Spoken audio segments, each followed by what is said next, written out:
Hi everyone, it's Pocket Size Pals. I'm here today because I'm going to be building a new C&C cage, and so I wanted to show you how I do that. If you've seen my other YouTube videos of my gerbil cage, you'll know that I use a C&C cage for them, and I love it and it works great. And I'll be making a new one now for a new pet that I'll be getting soon, but I'm not going to tell you what it is. It'll be a surprise. But yeah, I wanted to show you how to build a C&C cage for small animals that aren't guinea pigs. So first I'll go over everything that you need to get. You'll need the grids. These are the cubes of the cubes in chloroplast. I buy these on guineapigcages.com, but you can get them in hardware stores or things like that as well, like Target I think carries them. I just get mine off online because you can buy in bulk, and shipping's usually not terrible if you're not buying a ton. I think I just bought 20 for like $15 shipping, maybe, something like that. So anyways, you'll need these. They're 14 inches by 14 inches, all of them. So I'm going to be building a 2 by 2 by 2 cage. So it'll be 2 grids wide, 2 grids long, and 2 grids tall. Next, you'll need chloroplast, which is the chloroplast part of the cubes in chloroplast. This is just a little one, like a little strip of one. You can get it in all sorts of shapes, colors, sizes, whatever you want. You can order online. I got mine in a hardware store this time, but for my gerbils, I did order their chloroplast off of guineapigcages.com. There's a kitty who wants to say hello. You being silly. It's trying to chew on all my tools. You crazy cat. Get out of there.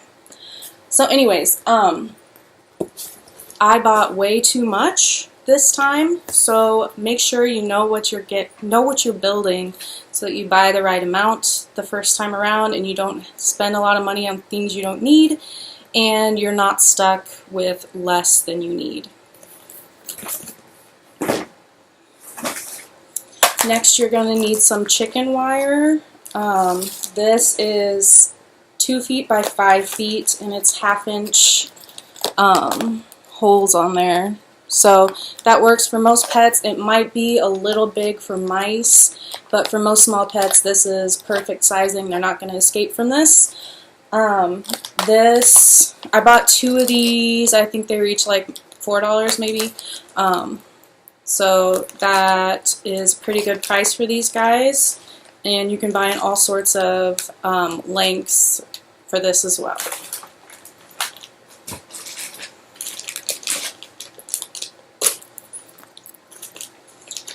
Next, you're going to need some zip ties. I just got a bunch of these like industrial grade ones, so they're super thick compared to the normal size zip ties, so hopefully they will last a lot longer.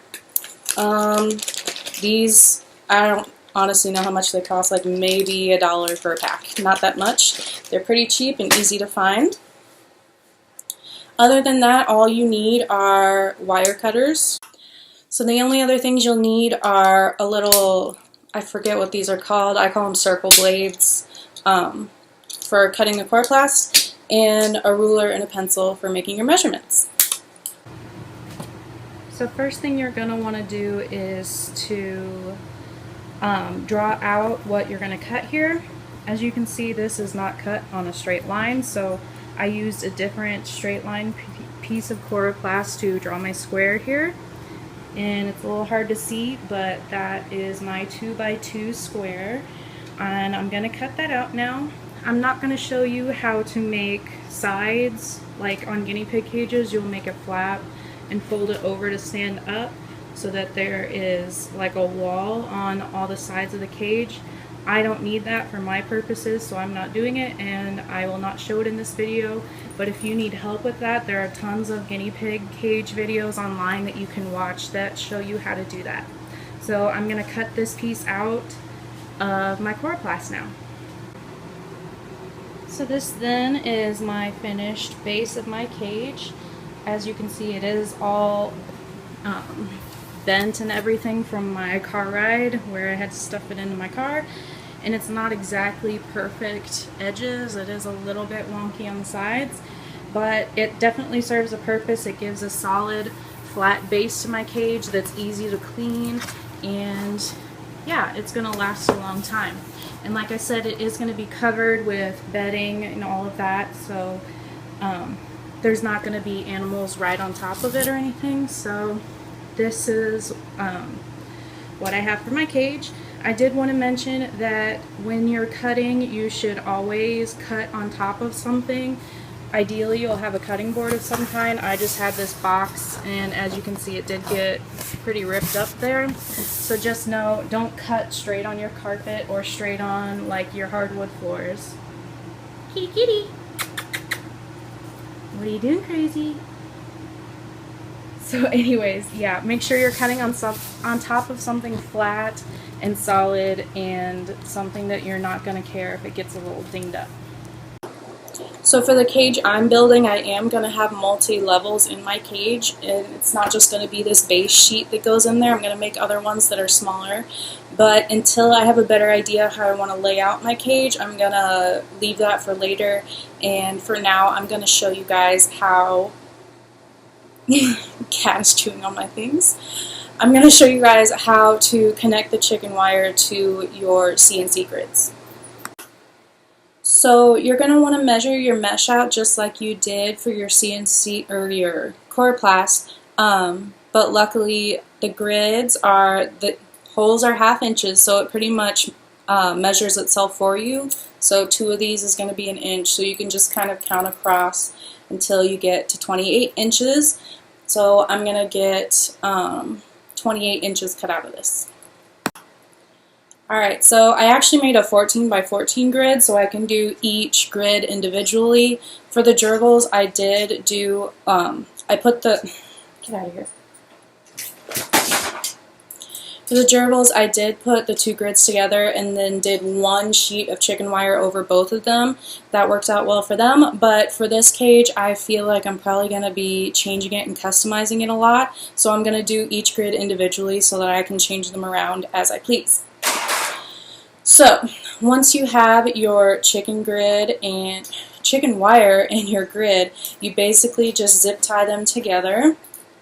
I also wanted to mention with my gerbils, I gave an extra 1/2 inch on every edge so that I could fold it over. It worked well, but it kind of made the cage weird. It made it hard to attach it to the grid, so this time I'm not doing that. The edges aren't terribly rough, and they're going to be against other edges anyways, so I'm not really worried about it like cutting me or anything.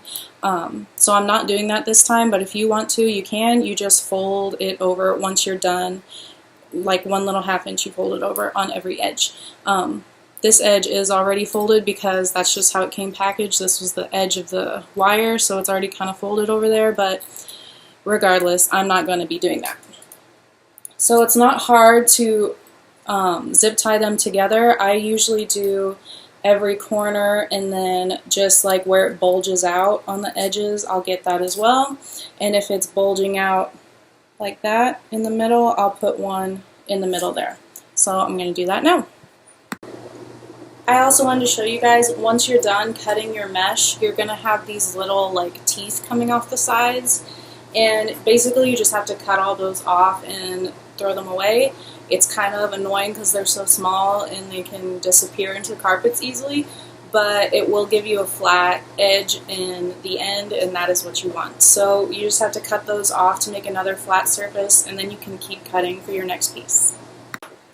I also just really quickly wanted to show that you don't have to use like a full mesh grid to put on here. You can take 2 scraps and put them together like I did here. You can see the seam right there. So this was one scrap piece, and then this was another one, and I just put them both together onto this to make one solid grid. And then once you have that, you just basically zip tie them all together however you want. Like I've been saying, I'm doing a 2 by 2 by 2, so I'm going to just zip ties these 2 together and then work to create a corner here, and that's how I'm going to keep building my cage. So here's my first finished grid. it is, as you can see, like there's not really any loose places where someone could dig out or escape. For my gerbils, I put the wire or the cube side facing them, and that didn't really work very well. Stop it, cat. Because they started chewing the coating off, and that wasn't very good for them. I didn't want them swallowing that. So this time I'm doing the chicken wire grid part facing in towards the cage, so they can probably still get to these, but it's a lot harder, and they won't be able to chew anything off of this. I also always make sure to, the zip ties, I cut them down, but there's still the little stubs there. I always have those facing out towards me and not in, so that they don't chew on them or aren't as likely to chew on them. So the inside is completely flat. So this is the side that the animals will be interacting with, I guess, the most. So I want that to be as safe as possible.